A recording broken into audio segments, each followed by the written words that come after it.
Ok, ahora sí. Entonces, como les indicaba, el método simple, pues, es un método que de alguna u otra forma nos va a facilitar cuando tenemos muchas variables y que vamos a ir casi muy parecido al método del gráfico, ir buscando los puntos hasta que consigamos el punto óptimo. O sea, ¿qué hace el método? Va buscando punto a punto hasta conseguir el valor óptimo. Ok, de todas maneras, a Fernando y a la compañera que me, está, que me hizo también la acotación, yo al finalizar la clase voy a revisar para ver si no se cargó, porque es muy posible que no se haya cargado. De hecho, anoche me di cuenta que yo les pasé las invitaciones a ustedes, me di cuenta que ninguno tenía la invitación a la clase y tuve que a esa hora correr y pasar las invitaciones. No sé qué está pasando en el sistema, pero bueno, eso es cierto. El asunto es que a veces tú cargas las opciones y no se cargan. Por eso es que también en las tareas yo les pido a ustedes que cada vez que suban, verifiquen y tomen una copia de que sí realmente habían subido. ¿Ya? ¿Ok? Porque por alguna razón a veces el sistema no los toma. Y realmente es responsabilidad de ustedes de que la tarea aparezca cargada. Ok, vamos entonces a iniciar. Vamos a compartir unas pantallas acá para que podamos ver de qué se trata el método simple y vamos a hacer un ejercicio que es bastante sencillo. Pues pienso que, ok.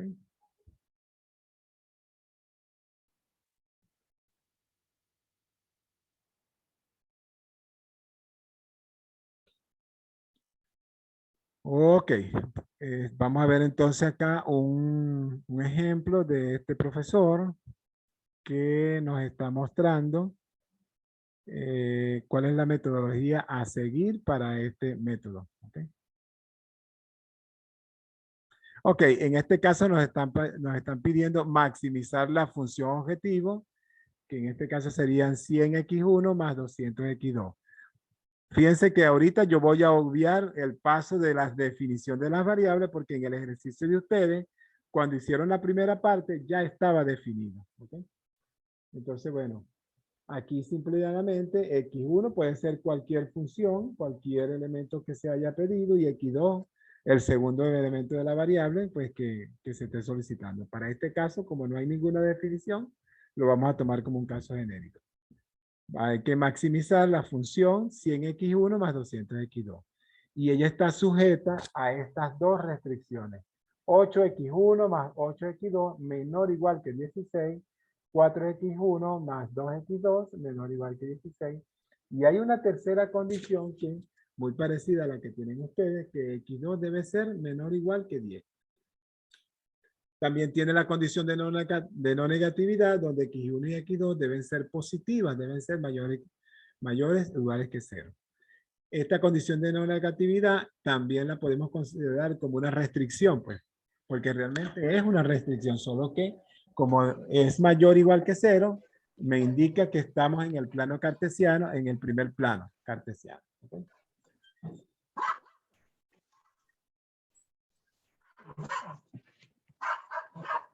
El primer paso que vamos a hacer aquí en este caso entonces es convertir las inecuaciones en ecuaciones. Y para ello, recuerden que nosotros solamente vamos a evaluar aquellos casos donde tengamos inecuaciones menor o igual que.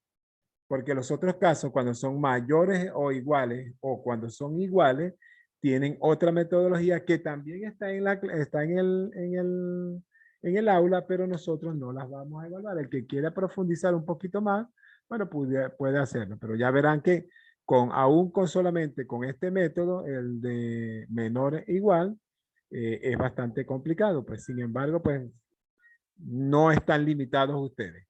Ok, entonces para nosotros poder eliminar la inecuación, debemos agregar una variable de holgura que en estos casos la vamos a llamar como S. Para la primera ecuación sería S1, para la segunda ecuación sería S2 y para la ecuación sería La tercera ecuación sería S3. Recuerde que esta variable de holgura, como las ecuaciones son menores o iguales que un coeficiente, ellas van a ser del tamaño necesario para llegar a la igualdad. ¿Ok? ¿Qué quiere decir? Que si yo tengo un factor 8x1 más 8x2 más un valor S1 que sea lo necesario por lo menos para llegar a 16. ¿Ok? Entonces, ese valor es el que nosotros debemos buscar porque no lo conocemos. ¿Ok? Y por supuesto el valor de X1 y de X2. ¿Ok? Aquellos valores cuyas variables entonces sean S1, S2 y S3 son los que nos van a ayudar o nos van a permitir a igualar a la función para que ella sea una igualdad, para que ellas queden como una igualdad. ¿Qué quiere decir? Que lo que antes teníamos nosotros como una desigualdad, si agregamos una variable de holgura, eliminamos la desigualdad y pasamos a ser una igualdad como este caso. Fíjense que ahora tenemos que 8x1 más 8x2 más S1 debe ser igual a 16. 4x1 más 2x2 más S2 también será igual a 16. Y la tercera debe ser igual, x2 más S3 igual a 10. El otro elemento que nos falta es convertir la función objetivo en una igualdad. ¿Ok? Y para que esa función objetivo sea valedera, debe tener todas las variables. ¿Ok? O sea, que ella debe tener, así también como debe tener X1, X2, también debe tener S1, S2 y S3. ¿Qué hacemos nosotros con esa función? Fíjense que nosotros tenemos que Z es igual a 100 más 222. ¿Ok? Lo primero que hacemos es pasar todos los coeficientes que están del lado derecho hacia el lado izquierdo, ¿ok? Y cambian de signo. Y eso fue lo que se hizo acá. O sea, que quedaría 100, Z menos 100x1 y menos 100x2. Pero tenemos que agregar también las otras variables que no existían anteriormente, ¿verdad? Fíjense que en esta ecuación inicial, aquí no tenemos ni a S1, ni a S2, ni a S3. ¿Qué quiere decir? Que para yo agregarlas a ellas, yo tendría que agregar también más 0, S1, más 0, S2 y 0, S3. ¿Por qué les colocamos 0? Porque inicialmente, como no son variables reales, ¿ok? No son variables reales, sino de holguras, su coeficiente inicialmente vale 0, ¿ok? Para la función objetivo. Pero cuando nosotros las pasamos del otro lado, entonces okay, nos quedaría menos 0 S1, menos 0 S2 y menos 0 S3. Aquí no dice más nada, pero esto debe estar igualado a 0. ¿Ok? Entonces, y obviamente la condición de no negatividad para esta nueva función también va a ser que X1, X2, S1, S2 y S3 también deben cumplir con esa condición de no negatividad, o sea que deben ser mayores o iguales que 0. ¿Estamos claros con esto? ¿Hay alguno que no entienda lo que hicimos hasta ahora? Ok, perfecto. Eso significa que todo hasta ahora... Esto es sencillo porque simplemente lo que hicimos fue agregarles la variable y pasarlas en la ecuación del otro lado de la igualdad. ¿Ok? Y colocarlas en su condición de no negatividad. Continuamos. Una vez que tenemos esto, estas variables ya acá, debemos definir quiénes son las variables básicas y quiénes son las variables no básicas. Mis variables básicas son aquellas cuyos valores sean positivos, o sea, tengan un valor, ¿ok? Sean diferentes de 0. Y las variables no básicas es aquellas cuyos valores sean iguales a 0. ¿Okay? Pero ¿dónde vemos nosotros eso? Entonces, bueno, simple y llanamente nos vamos a la siguiente tabla y allí podemos ver. Fíjense que en la tabla que hacemos, colocamos acá nuestras variables, que sería X1, X2, S1, S2, S3 y la solución. Mis variables básicas, inicialmente, ¿qué van a ser? ¿Quiénes van a ser? Justamente las variables que nosotros iniciamos, que eran las variables de holgura, pues. S1, S2, S3. Y Z, que también es una variable que ya, Z no es una variable, digamos, básica directamente, pero es una variable que nos va a dar la solución. Y lo que hacemos que en el cuadro debemos plasmar todos los coeficientes de cada una de esas funciones. Si nosotros nos vamos a la ecuación acá, fíjense que nosotros tendríamos acá 8, 8, 1, los demás serían 0 y sería 16. Entonces aquí tenemos 8, 8, 1, 0, 0 y 16. ¿Okay? Para el segundo caso tenemos 4, 2, 2 para ese 2 y 16. Y nos vamos aquí también. 4, 2, 0, porque no hay valor de S1. 1 donde está, aparece S2, 0 y 16. Y análogamente, para S3 tendremos solamente 1 y 1 para S3. Los demás valores valen 0 y 10 para el valor independiente. Entonces tendríamos 0 para X1 porque no hay valor de X1, 1 para X2, 0 para S1, 0 para S2 y 1 para S3. Y el valor independiente que sería 0. Finalmente, me está faltando el coeficiente, los valores de la función objetivo, que en este caso sería Z menos 100 menos 200, 0, 0, 0, 0, y esto debe estar igualado a 0. Z, recuerden que donde está Z es vale. Aquí tendríamos Z como tal, menos 100, menos 200, 0, 0, 0, y la solución sería 0. Si yo les digo en este instante, paren el ejercicio y denme una solución. Entonces, bueno, ¿qué pasaría acá? Que la primera solución básica que yo voy a tener, mi primera solución factible, ¿ok? En este momento es que S1 vale 16, S2 vale 16, S3 vale 0, perdón, 10, y Z vale 0. ¿Okay? Esta es mi primera solución. ¿Cuánto vale X1 y X2? Valdrían 0 porque ellas no están dentro de las variables básicas. Entonces, por eso es que yo defino inicialmente mis variables básicas, aquella cuya solución tenga un valor diferente de 0.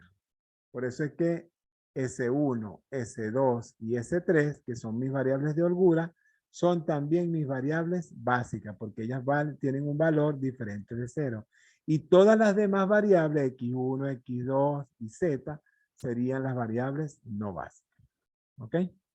Entonces, en una primera versión, la primera tabla se puede decir que es la primera solución factible, no es la óptima, pero es una solución factible.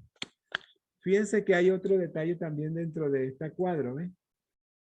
Fíjense cómo aparece S1, S2 y S3, donde están esas variables, el valor de esa función, en ese caso, vale 1 y todas las demás valen 0.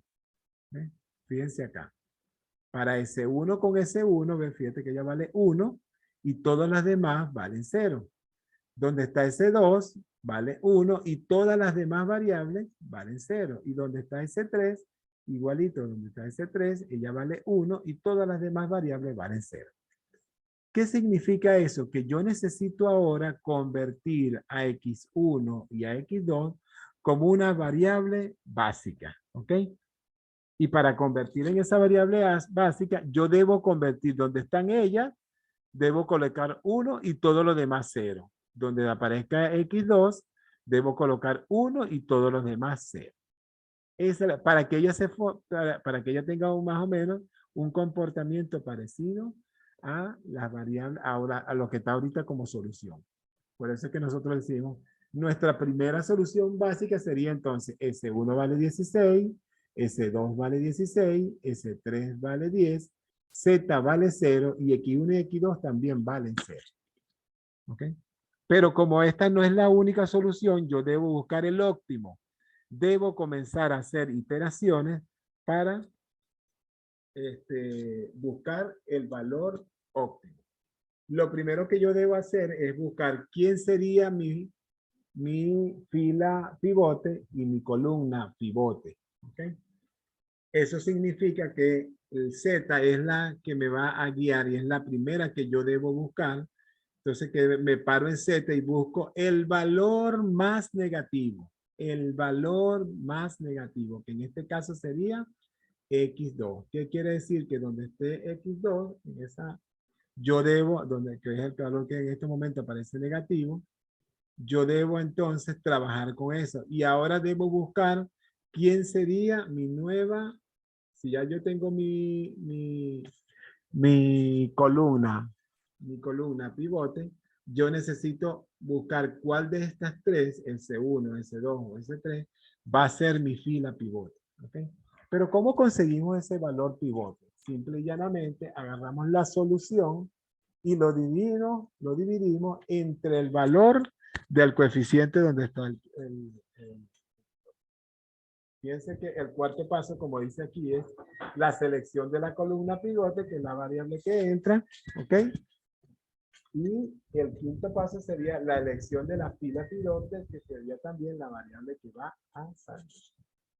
Y yo busco mi razón, que sería la solución entre el coeficiente de la columna pivote en ese momento. Regresamos a la tabla para que volvamos a ver. ¿Qué quiere decir? Que si mi solución en este caso en S1, y recuerden que yo estoy trabajando con la fila de X2, que es en este caso perdón, la fila no, la columna X2. Entonces yo divido 16 entre 8. Este otro 16 entre 2 y 10 entre 1. Y me debe dar un valor, ¿ok? Un valor de cada uno de ellos. ¿Ok? Eso fue lo que hicimos, lo que hacen aquí. Entonces sería entonces 16 entre 8, 16 entre 2 y 10 entre 1. Y ellos tengo unos posibles resultados. De estos resultados yo debo escoger el más pequeño. ¿Okay? El más pequeño, no el más negativo. Fíjese que acá nosotros escogimos en Z el más negativo. ¿Ok? Y nos dijo que era menos 200. Con eso seleccionamos mi columna, que es donde está X2. ¿Qué quiere decir? Que la columna X2 va a ser la variable que va a entrar y ahora yo debo buscar la variable que va a salir entre estos tres. Y aquel que tenga el valor más pequeño, ese va a ser mi fila pivote. Como ven ustedes acá, la que está sombreada es la S1 porque era el valor cuyo resultante es más pequeño. Y donde coincida la fila y la columna, yo tengo un elemento pivote para esta fila. ¿Ok?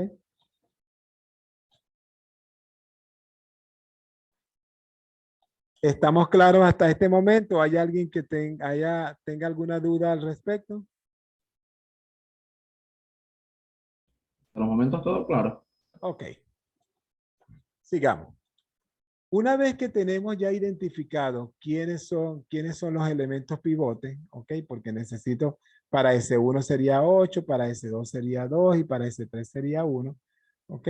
Ese elemento pivote, que el principal en este caso, yo debo convertirlo en 1, llevarlo a 1 y convertir todos los demás en 0 para que se parezca a las otras variables.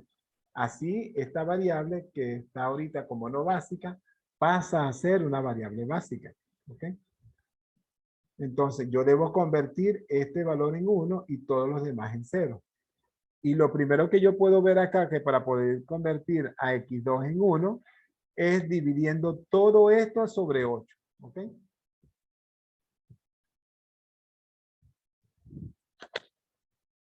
Si yo divido todo este valor sobre 8, yo entonces, ¿qué hago? Hago mi tabla, coloco mi valor de mi primera columna, que sería entonces 8, 8, 1, 0, 0 y 16. Y abajo le coloco el pivote, ¿verdad? 8, 8, 1, 0, 0 y 16. Y el pivote que en este caso sería 8 porque era el número que nosotros teníamos acá, que dice que en ese momento él es el pivote. Y lo coloco a que lo que hago es repetir el pivote. Y yo lo que hago es dividir digamos, cada fracción entre 8. 8 entre 8 me da 1. 8 entre 8 me está dando 1. 1 entre 8 me da un octavo. 0 entre 8 me da 0. 0 entre 8 me da 0. 16 entre 8 me da 2. ¿Ok?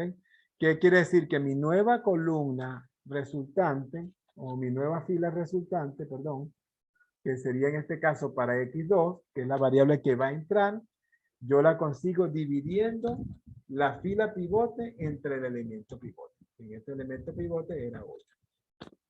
Y esta será mi nueva fila pivote. Ahora, ¿qué quiere decir? Que donde estaba S1, esta variable sale y entra la variable x2 y coloco mi nueva resultante. Ese es el valor que yo conseguí. Nos vamos a una nueva iteración y eso vamos a ver cómo nos quedaría. ¿Ok?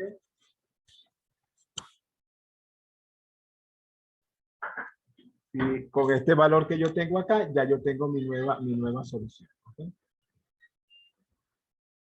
Fíjense que yo esa función que yo tengo acá, vamos a ver acá, lo hice tanto para S2, como para S3, como para Z. ¿Okay? Vamos al caso de S2. En el caso de S2, yo me vengo acá y busco. ¿Cuáles son los valores de S2? 4, 2, 2, perdón, 4, 2, 0, 1, 0 y 16. Y yo me los llevo a donde está mi función, ¿ves? Y tal cual como está allá.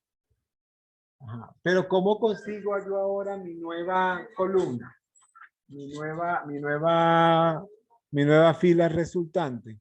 Simplemente me llevo por lo que me dice la ecuación, que la nueva fila va a ser igual a la fila anterior, que era la fila con la cual yo estoy trabajando, menos el coeficiente piloto por la fila piloto. Si yo me voy acá y voy a trabajar, digo que voy a trabajar con S2, ¿quién es el coeficiente, el piloto en ese momento? 2, ¿verdad? Entonces, ¿qué hago yo? Coloco esta fila, esta acá completa, coloco 2 donde va debajo de cada uno de ellas, que es lo que hicimos acá. 2, 2, 2, 2, 2. Y luego coloco el nuevo valor de la fila donde yo voy a trabajar. ¿Okay? Que sería 1, 1, un octavo, 0 y 0. Que fue la resultante que nosotros obtuvimos acá, ¿verdad? Como fila pivote. Recuérdense que esta resultante de fila pivote la voy a utilizar siempre. ¿Ok? Cualquier cosa que yo vaya a hacer con respecto a las variables debe ser en función de mi nueva resultante porque mi fila pivote es la que me va a mover todas las transacciones.